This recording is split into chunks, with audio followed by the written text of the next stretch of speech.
video ini merupakan lanjutan dari elemen-elemen dalam HTML. Jadi di video sebelumnya yang terakhir kita sudah membahas tentang image element. Nah, pada kali ini kita akan membahas lanjutannya, yaitu tentang table elemen baru ya, bukan ada kaitannya dengan image, tidak, tapi ini elemen baru, yaitu elemen yang bicara tentang tabel. Jadi kita akan lihat di sini bagaimana membuat tabel, mengakses tabel gitu kan, kemudian bagaimana memanfaatkan tabel di dalam HTML itu. Oke, tabel sangat diperlukan dalam hal umumnya untuk menampilkan data gitu ya, misalnya ingin menampilkan laporan, ingin menunjukkan daftar nilai, daftar mahasiswa begitu. Dan di HTML dia menyediakan berbagai macam atribut dan fitur-fitur terkait dengan tabel. Namun banyak sekali atribut ini sudah deprecated atau usang gitu di dalam HTML5. Jadi sudah banyak diakuisisi lah istilahnya ya, diakuisisi sama CSS gitu. Jadi banyak atribut itu sudah digunakan nanti di CSS. Namun akan tetap saya sampaikan atribut-atribut yang usang-usang itu, beberapa akan tetap saya sampaikan karena memang itu untuk memahaminya saja gitu.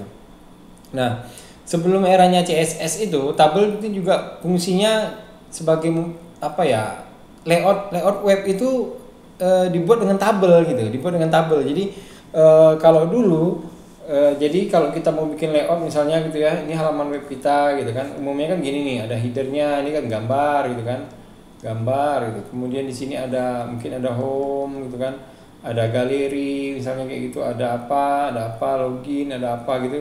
Nah, ini semuanya dibuat dengan tabel nih. Kemudian di bawahnya dibagi nih, ada tiga kolom gitu kan. Di sini isinya, di sini menu apa, di sini menu apa gitu. Ini kan tabel nih sebenarnya. Nah, dulu model sebelum CSS ya memang layout web itu ya pakai HTML seperti ini gitu. Pakai tabel seperti itu. Jadi memang dulunya sering digunakan. Namun sekarang karena ada CSS, orang-orang berpindah ke CSS. Nah, kemudian terkait dengan struktur dasar tabel itu sebenarnya ada 3 elemen penting, hanya ada 3 elemen penting dalamnya, yaitu ada table, ada TD, dan TR. Ini tak-taknya begitu. Jadi untuk membuat tabel paling tidak kita perlu 3 elemen ini, 3 tak ini, yaitu table, TR, dan TD, di mana semuanya juga memerlukan tak penutupnya nanti. Nah, dia merupakan tak minimal. Jadi ketiga ini tak minimal. Nah, namun kalau mau dikembangkan lagi ya macam-macam lagi taknya gitu.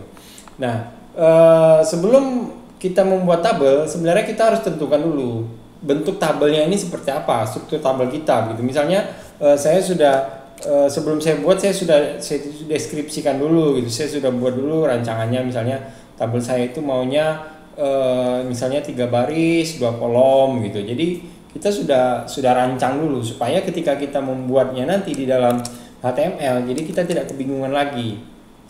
Nah, ini contohnya, misalnya saya membuat tabel 3 baris 2 kolom misalnya, maka caranya seperti ini. Teman-teman lihat tadi ada 3 tak utama, yaitu tak table gitu yang pertama, yang kedua tak TR, yang ketiga tak TD. Nih. Nah, ini ada table di sini, TR dan TD. Jadi pasti ada ini. Nah, table ditutup dengan table di sini, TR ini tutupnya TR ini, TD tutupnya ini TD-nya. Nah, ini TD lagi, ini tutup TD. Ini TR lagi, tutup TR. TR lagi, ini tutup TR gitu. Jadi 3 tak ini adalah 3 syarat minimal untuk menyusun si tabel itu. Nah, kalau kita lihat di sini, teman-teman mungkin dari sintaksin saja bisa membayangkan bahwa kita akan membuat tabel gitu. Nah, TR ini dia berarti dia akan membuat satu row baru namanya. Jadi dia akan buat tabel dulu gini kan, table gitu. Table. Kemudian dia buat row pertama, TR pertama nih, TR pertama ini kan row pertama. Ada berapa TD? Ada 2 TD nih. Nah, berarti ada 2 kolom. TD pertama itu isinya baris 1, kolom 1 gitu kan. Kemudian TD kedua baris 2, baris 1, kolom 2. Nah, terus bawahnya lagi buat lagi gitu kan dia, buat lagi. Nah, ini cara dia mendeskripsikan dan membuat tabelnya. Kalau di dalam HTML seperti itu. Nah, oke, kita coba sintaks ini, gitu. Sintaks ini kita coba jalankan. Ini kita copy. Ini saya sudah buat nama filenya coba tabel ya. Jadi teman-teman kalau mau coba buat new file namanya coba tabel gitu. Saya kopikan di sini. Oke, kemudian saya panggil sini ya, coba tabel. Misalnya open with. Oke. Nah, ini tabelnya begitu. Tabel yang tadi kita deskripsikan, kita buat di sintaksnya tadi. Nah, hasilnya akan seperti itu. Jadi, teman-teman lihat bahwa ini tabel ya gitu kan. Apa ini tabel? Karena kok nggak kelihatan kayak tabel gitu. Nah, tapi ini memang tabel. Ini adalah fungsi tampilan bawaan gitu dari web browser. Karena web browser itu bawaannya menampilkan tabel tanpa border atau tanpa pinggiran gitu. Ya mungkin teman-teman berharapnya harusnya kalau tabel itu ini ada gini nih kan, harusnya gini tadi nih. Nah, gini nih kan. Nah, gini. Tapi kok nggak ada ya? Memang bawaan browsernya seperti itu. Jadi kalau kita mau buat border ya kita harus deklarasikan lagi, kita harus buat lagi. Makanya di sini setelah kita membuat tabelnya, kita buat bordernya. Jadi border ini atribut di dalam tabel. Nah, untuk membuat bordernya itu kita menambahkan atribut border ke dalam tag tabel itu. Nah, nilai border ini dia dalam satuan pixel. Contohnya kalau border 1 menampilkan tabel itu 1 pixel, border 3 itu menampilkan bordernya setebal 3 pixel gitu. Nah, ini cara membuat pinggirannya tadi. Nah, ini tadi sama seperti yang sebelumnya tadi, hanya kita akan lihat bagaimana dia menambahkan bordernya. Di sini teman-teman lihat bahwa kita akan tambahkan border yaitu 1 di sini. Nah, ini untuk yang baris pertama ya. Table border 1 itu kan dia akan buat, ini tabel pertama, nanti akan ada 2 tabel. Ini tabel pertama nih, ini tabel kedua.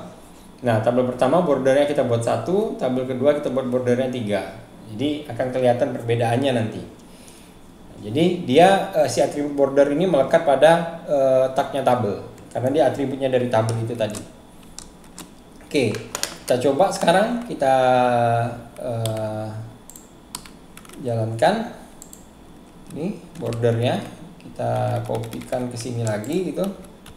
Itu, oke, saya save. Sekarang saya refresh.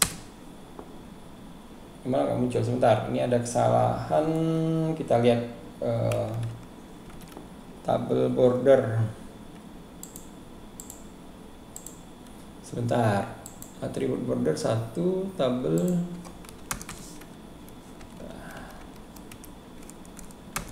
Karena di copy itu. Nah, gini hasilnya. Jadi kelihatan di sini teman-teman bisa lihat bahwa sekarang tabel saya sudah ada bingkai-bingkainya nih, gitu. Jadi ada bingkai ya, memang terlihat seperti tabel jadinya, seperti tabel pada umumnya. Nah, dari tampilan tersebut kita perlu pahami bahwa border itu membuat bingkai di luar tabel. Jadi bingkai di luar ini nih. Nah, ini bingkai di luar ini nih. Nah, tapi kalau yang di dalam-dalam ini dia default, ketika kita bilang ada border maka dia akan buat garis batasnya.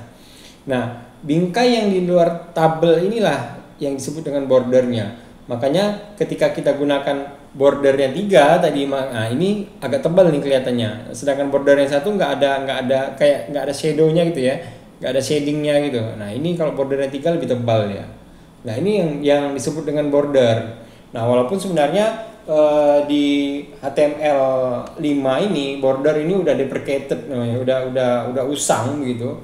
Jadi nanti ketika kita menggunakan CSS kita akan menggunakan style border namanya. Jadi border juga tapi dia pakai CSS, style CSS gitu. Baik, mungkin ini video pertamanya, nanti akan saya lanjutkan lagi penjelasannya di video berikutnya supaya tidak terlalu panjang di setiap videonya. Oke, sekian, terima kasih.